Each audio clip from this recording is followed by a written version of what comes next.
চলুন তাহলে শুরু করি আজকে সুন্দর একটি দিনের সুন্দর একটি নতুন ভিডিও।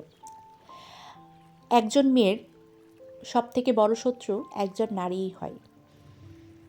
কারণ পুরুষ সে তো ক্ষণিকের শত্রু বা ক্ষণিকের অতিথি হয়ে আপনার জীবনে আসে, তবে একজন মেয়ে আরেকজন মেয়ের সুখ বা ভালো থাকা কখনোই সহ্য করতে পারে না। এটা নারীদের জন্মগত বৈশিষ্ট্য বলতে পারেন, বা এটা নারীদের এখন বর্তমানে অভ্যাস হয়ে গেছে।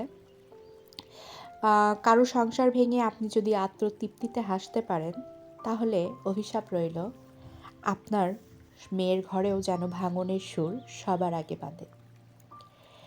আর সেই সুরটা যেন যার সংসার ভেঙে আপনি আত্মতৃপ্তিতে হেসেছিলেন, সে ভাগ্যবতী নারীটি শুনে চোখ বুঝে মৃত্যুবরণ করতে পারে শান্তিতে। দুনিয়ার ধার দুনিয়াতে শোধ না নিলেও আখিরাতে নাকি ঠিকই শোধ হয়। তবে কিছু কিছু ক্ষতিপূরণ দুনিয়াতেও দেখতে মানুষের মন চায়। যাই হোক, অনেক গম্ভীর গম্ভীর কথা বলে ফেললাম। আসসালামু আলাইকুম এভরিওয়ান। আশা করি এই মুহূর্তে যে যেখান থেকে আমার ভিডিওটি দেখছেন সকলে সুস্থ এবং নিরাপদ আছেন। আমিও আলহামদুলিল্লাহ সুস্থ এবং নিরাপদ আছি। আমি ঘরকন্যা ঘর রাজ্য থেকে মনিরা বলছি। কিছুটা সময় আপনাদের সাথে গল্প করতে করতে আমার সংসারের টুকিটাকি কাজকর্ম এবং জীবনের কিছু গল্প নিয়ে শেয়ার করতে এসেছি। যাই হোক, রমজান আসি আসি করে কিন্তু আমাদের দোরগোড়ায় চলে এসেছে। রমজান আসবে, ঘরবাড়ি পরিষ্কার পরিচ্ছন্ন করে নেব না তা তো হয় না, তাই না? যদিও আমরা সবসময় পরিষ্কার করি, তবে আমাদের প্রত্যেকটা নারীরই ইচ্ছা থাকে রমজান আসলে পুরোপুরি যেন একটা ঈদের আমেজ। এই ধোয়া মোছার মধ্যেও নারীরা সুখ খুঁজে পায়, কষ্ট করে হলেও। এই পর্যন্ত যারা আমার ভিডিওটি দেখেছেন তাদেরকে অসংখ্য ধন্যবাদ। তাদের কাছে অনুরোধ করছি আমার ভিডিওটি শেষ পর্যন্ত দেখবেন। আর এই ভিডিওটির কোথাও যদি আপনাদের একটুও মন ছুঁয়ে যায়, আপনাদের কাছে অনুরোধ করছি প্লিজ প্লিজ প্লিজ সাবস্ক্রাইব বাটনে একটি চাপ দিয়ে রাখবেন, যাতে পরবর্তী ভিডিও আপলোড করা মাত্রই আপনাদের কাছে তা পৌঁছে যায়। এই যে দেখুন, বিছানার চাদর পেতে নিয়েছি। আপনাদেরকে বলেছিলাম আমি রমজান আসার আগে ইনশাল্লাহ আমার প্রতিটি ঘর পরিষ্কার করে ফেলবো, এবং এর আগে আমার ছেলের ঘরটি পরিষ্কার করেছি, এটা আপনারা দেখেছেন। আজকে আমার ঘরটা পরিষ্কার করে নিলাম। আর এমন পরিষ্কার পরিচ্ছন্ন ঘরে ইবাদত করেও শান্তি পাওয়া যায়। যাই হোক, আল্লাহ নাকি রমজান মাসে শয়তানদেরকে বেঁধে রাখে আসমানের বুকে। তবে আল্লাহর কাছে দোয়া করছি, নারী রূপে যেসব শয়তান মানুষের সংসারে বসবাস করে, এদেরকে আপনি আল্লাহ চিরজীবন বন্দিই রাখুন।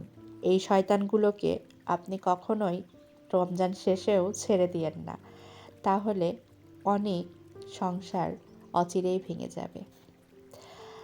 আল্লাহর কাছে এই দোয়াটা সকলেই করা উচিত, যাতে তৃতীয় পক্ষের নজর সে সংসারে না, কোনো সংসারেই না পড়ুক। যাই হোক, সকলেই ভালো ভালো থাকুন, এই দোয়াটাই করছি। আর আবহাওয়াটা এমন একটা অবস্থা, আমার বড় ছেলে কয়েকদিন আগে অসুস্থ হয়েছিল। আপনারা বেশিরভাগই জানেন, যারা আমার সাথে থাকেন বা আমার ভিডিও পছন্দ করেন, আমার ভিডিও দেখেন, তারা বেশিরভাগ মানুষই জানেন যে আমার ছেলেটা অসুস্থ ছিল। সে এখন আলহামদুলিল্লাহ সুস্থ আছে। এরপরে আমার মেয়েটা অসুস্থ হয়ে পড়েছে। আমার মেয়েটা সুস্থ না হতে হতেই আমি নিজেও ঠান্ডার রোগী হয়ে গেছি। আমারও প্রচণ্ড ঠান্ডা লেগেছে। আর এমন একটা আবহাওয়া, না লেপ গায়ে দেওয়া যাচ্ছে, না কাঁথাও গায়ে দেওয়া যাচ্ছে। কাঁথা গায়ে দিলে ঠান্ডা লাগছে, লেপ গায়ে দিলে গরম লাগছে। কি একটা অদ্ভুত পরিস্থিতি, তাই না? এরকম করেই দেখবেন কয়েকদিন পর এমন গরম চলে আসবে যেখানে ফ্যান এসি কোনো কিছুতেই কাজ করবে না। আসলে আল্লাহ চাইলে কি না পারে, তাই না? আর এই আমরা আল্লাহর ঠুনকো বান্দা হয়ে এই পৃথিবীতে কত কিছুই করছি। কারো সংসার ভাঙছি, কারো ভালোবাসায় আঘাত করছি, কারো বিশ্বাস ভাঙছি। আর কিছু কিছু মানুষ আশায় বুক বেঁধে সারাটা জীবন কাটিয়ে দিচ্ছে, আল্লাহকে ভুলে যাচ্ছে। যাই হোক, আপনাদেরকে বলেছিলাম আমি আমার ব্যাগের তাকটা আপনাদেরকে একদিন দেখাবো। এই যে আজকে ছোট্ট করে দেখিয়ে নিলাম। সবাই বলবেন কেমন হয়েছে। খুব বেশি ব্যাগ নেই, তবে আমার ব্যাগ যেটুকুই আছে গুছিয়ে সুন্দর করে রাখার চেষ্টা করি। ইনশাল্লাহ হয়তো আল্লাহ সামর্থ্য দিলে, আল্লাহ সুযোগ দিলে পরবর্তীতে আরও কখনো ব্যাগ কিনে ফেলবো।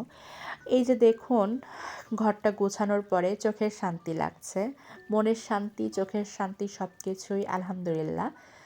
তারপরে চলে যাব প্রকৃতির মাঝে। আপনারা সকলেই জানেন প্রকৃতি আমার ভীষণ পছন্দ।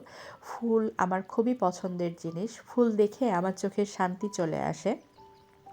তারপরে আমি রমজান উপলক্ষে কিছু পেঁয়াজ কিনেছিলাম। সেই পেঁয়াজগুলোও আমি ঢেলে নিচ্ছি, যাতে নষ্ট না হয়ে যায়। আর এখন নতুন পেঁয়াজ তাড়াতাড়ি নষ্ট হয়ে যায়। তারপরে রমজান আসবে, কাপড়-চোপড় ধোবো না তা তো হয় না, তাই না? শুধু ঘর পরিষ্কার করলেই হবে? ঘরের ময়লাগুলোও তো ধুয়ে পরিষ্কার করে দিতে হবে না? শুধু আমার না, প্রত্যেকটা বাড়ির প্রত্যেকটা ছাদের একই গল্প। যাই হোক, আজকে এই পর্যন্তই। সকলে সুস্থ এবং নিরাপদ থাকুন। সকলেই ভালো থাকুন। আসসালামু আলাইকুম।